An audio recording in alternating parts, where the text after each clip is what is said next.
We're just for demonstration purposes took our MPK to MPK input.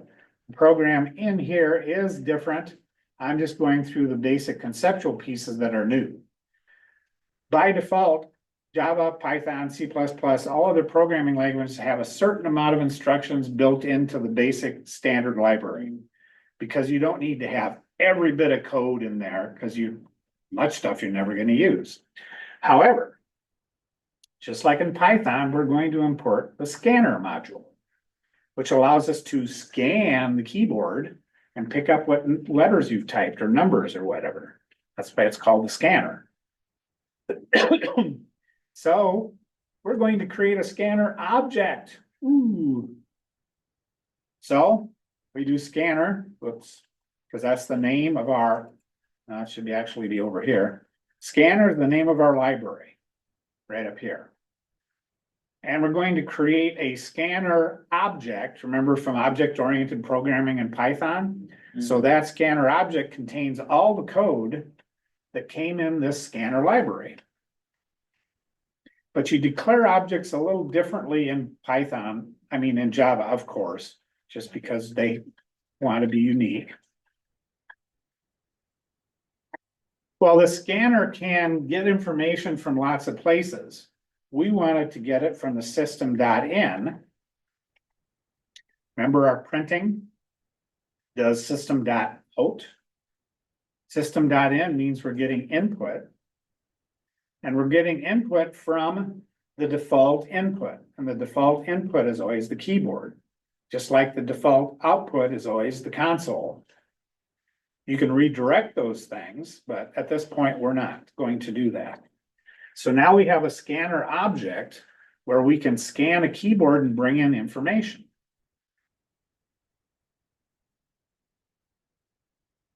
All right, so this is a constant. That's not going to change. We do not want to hard code this anymore because you're going to get that from the user. So we've declared our variables up here. Right, now we're going to get our input. So this is the input section. So we want to get that input into the miles variable. We're going to use our keyboard object to do that. Next double is what we're going to, is that right? Yeah, next double. What is keyboard object? Oh, scanner.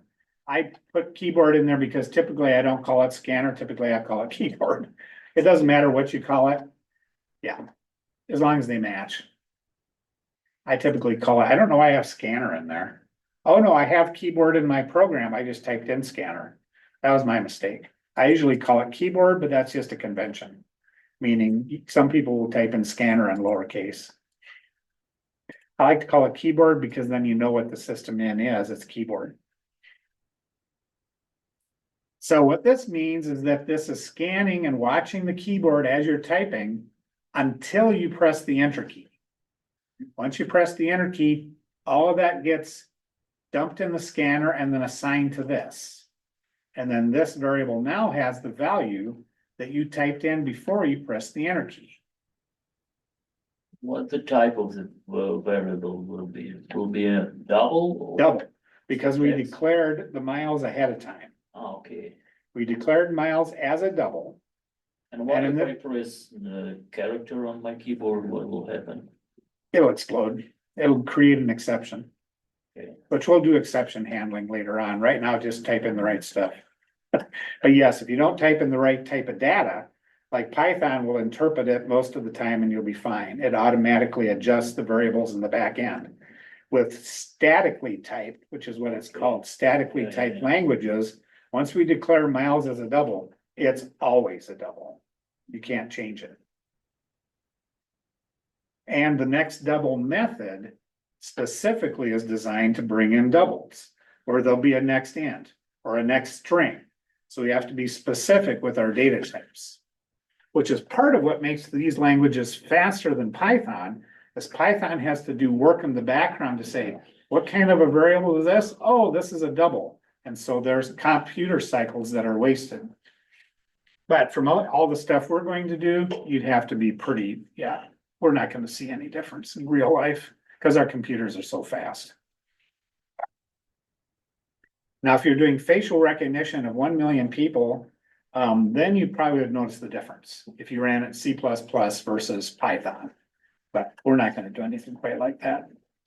So when we run our program, it's going to say. Oh, I forgot to prompt. It's not gonna say anything. Sorry, we have to say what's coming up.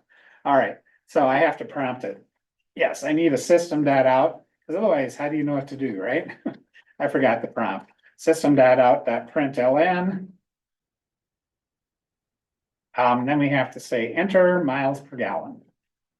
Or no, enter miles. There.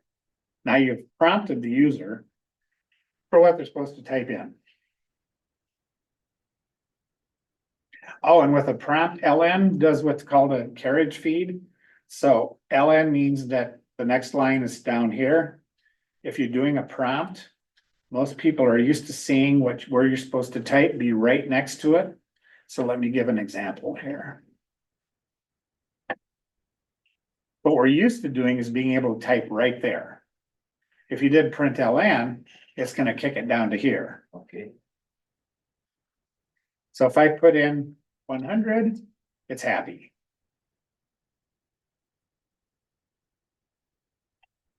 So println would not be as intuitive. Whoops, somehow my n ended up there. Println, there we go. And then notice the cursor is down below. Not as intuitive, is it? We're used to seeing it over here. Still gives the same answer, but the interface isn't as intuitive as what we're used to doing.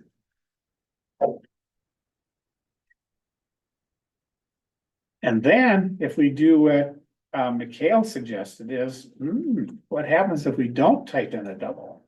And you'll see this even if you program everything right, you'll see this. Uh-oh, we generate an exception. An exception means that an exceptional event is handled and it threw up its hands, and it's doing a stack trace, which means it's trying to tell you what's going on and what happened. And it actually did. See, here's our problem child right there. Usually it's going to be pretty close to the top of the trace. Even though it's at the bottom, this is tracing back to all the other things that happened before it. But notice right up here, it says input mismatch. So letters are not numbers, is what that means. And later on, we'll use exception handling to handle exceptions. But right now, we're not gonna worry about it.